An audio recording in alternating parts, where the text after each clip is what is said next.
lei si sta impegnando per le TV locali, le radio locali, per avere un ristorno sui 50 milioni del Covid-19 che andrebbero solamente destinati alle prime 100 emittenti italiane, un impegno che speriamo possa arrivare a un risultato per la vita delle emittenti radiotelevisive più piccole. Assolutamente, io mi sto spendendo per fare in modo che tutte le risorse che ci sono in questi nuovi decreti, oggi 55 miliardi ma poi riceveremo miliardi dall'Unione Europea, devono essere dati a tutti coloro che ne hanno bisogno. Ecco, le emittenti televisive piccole ne sono un esempio, ma poi ci sono dei piccoli imprenditori, gli operatori del turismo, penso ai giovani. Un'altra delle grandi mozioni che mi interessa molto, che sto cercando di portare avanti, è il fondo perduto al 50% per i giovani che vogliono intraprendere un'impresa al Mezzogiorno con Resto Sud. Ciò significa che se passa questo mio emendamento, tu giovane sotto i 46 anni potrai aprire la tua impresa nel territorio del Mezzogiorno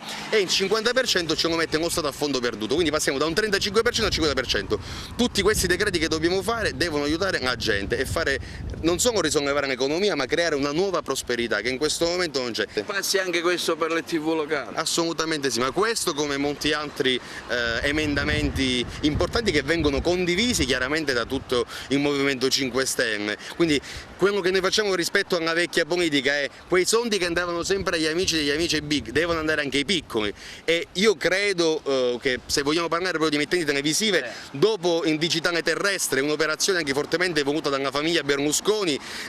che ha segato le gambe alle piccole emittenti, credo che bisogna fare qualcosa, perché le piccole emittenti hanno il potere di informare i cittadini su un locale, di creare una coscienza politica e quindi viva anche le piccole emittenti televisive, non c'è dubbio.